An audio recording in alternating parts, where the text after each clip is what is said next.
details reveal character. And this kind of, we already talked about this a little bit, but how we handle small responsibilities reveals our true character and our commitment to ministry. And so I think that, like, you know, I remember a long time ago, pastor asked me to teach a Bible study to a particular family, and about 50% of it was bilingual, was Spanish. And so it was way outside of my comfort zone. But I treated it, you know, I do a lot of youth stuff, so I kind of treated it like that.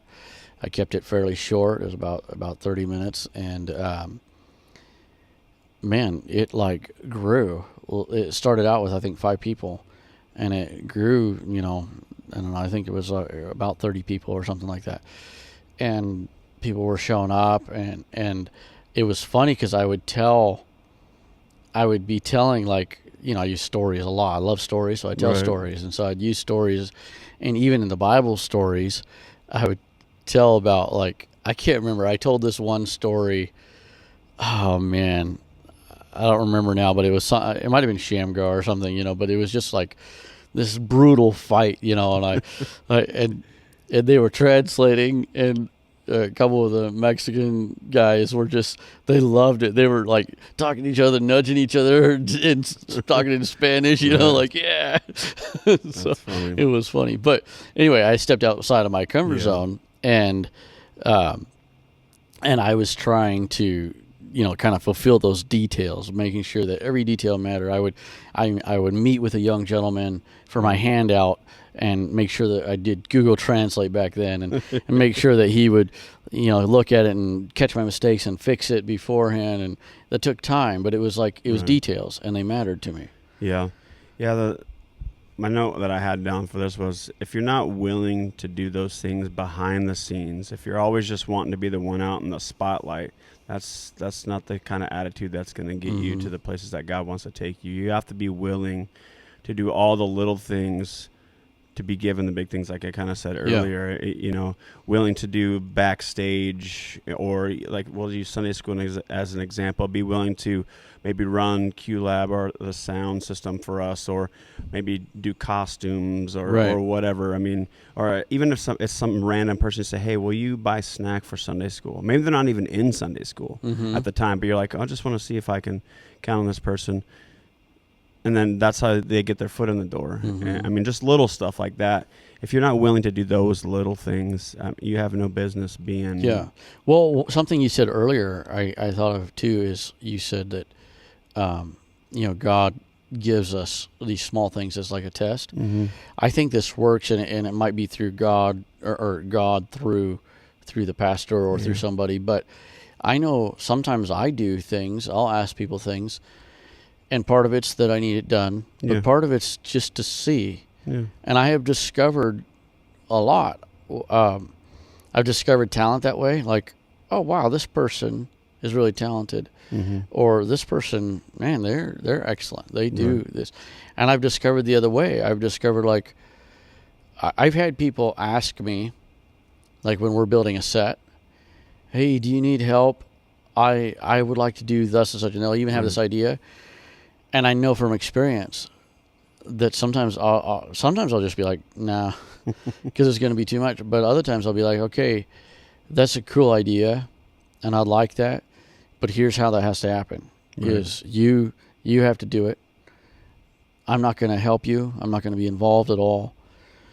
And a lot of times when I present it that way, it doesn't get done at all. Yeah. Because I think sometimes these people, I don't think it's nefarious, but I think sometimes they're seeking the attention more than they really, and it's not even, I don't know that it's a conscious thought.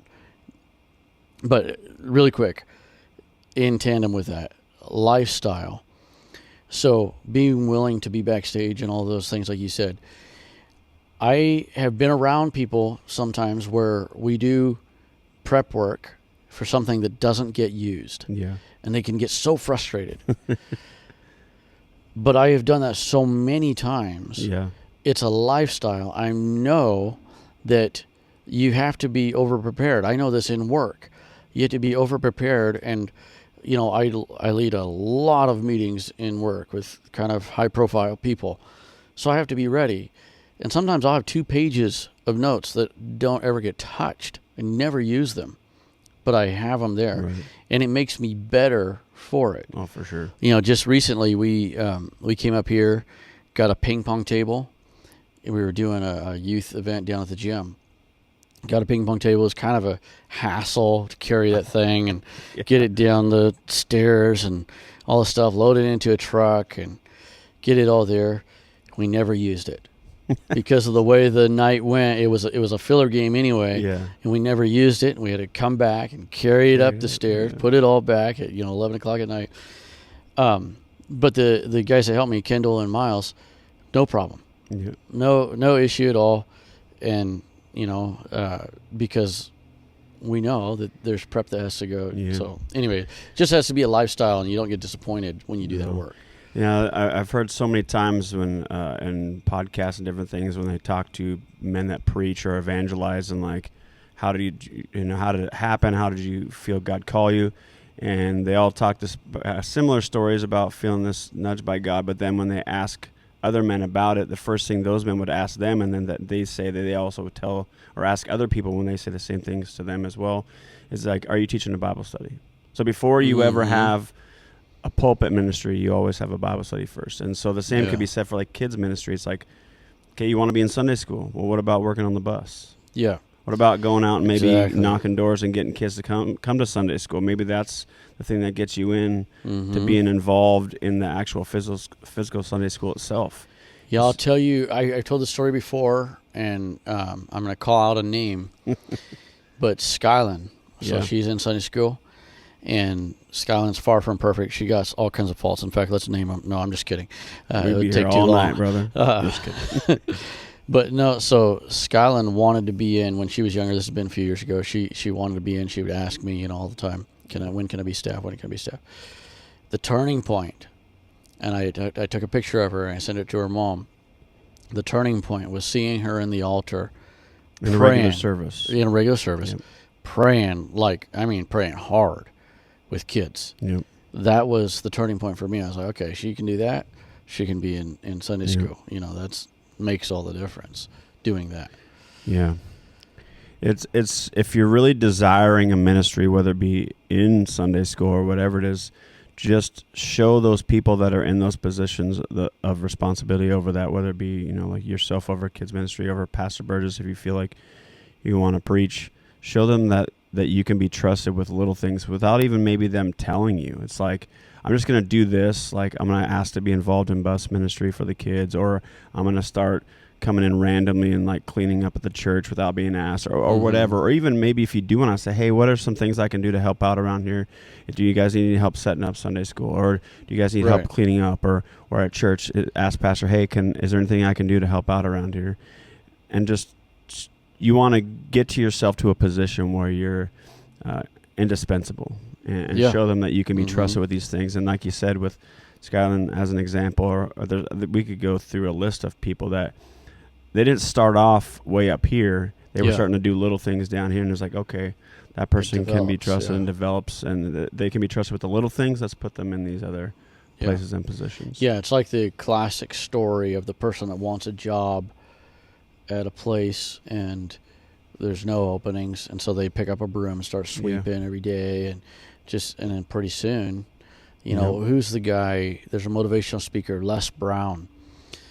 An incredible story about somebody could look it up on YouTube or whatever, but Les Brown tells an incredible story as he worked at a radio station. First of all, he went there every single day asking for a job, and it's really funny. He says, like, you were here yesterday. We didn't have any openings yesterday. And he's like, well, I don't know. I didn't know if maybe somebody died or, He's like, no, nobody died. And then he said, finally, it was like, go get me a cup of coffee. Yes, sir, he said. But anyway, so he was there. And then what happened is somebody got drunk on the radio, one of the personalities. And they were like, they had to shut him down. Well, but it's a radio show. You're live. And so they told him to go in and fill in. And so he did. He was ready and everything. But anyway, that's that classic example of like the person that starts out as a janitor, maybe unofficial, but they're just helping and they're solving problems, and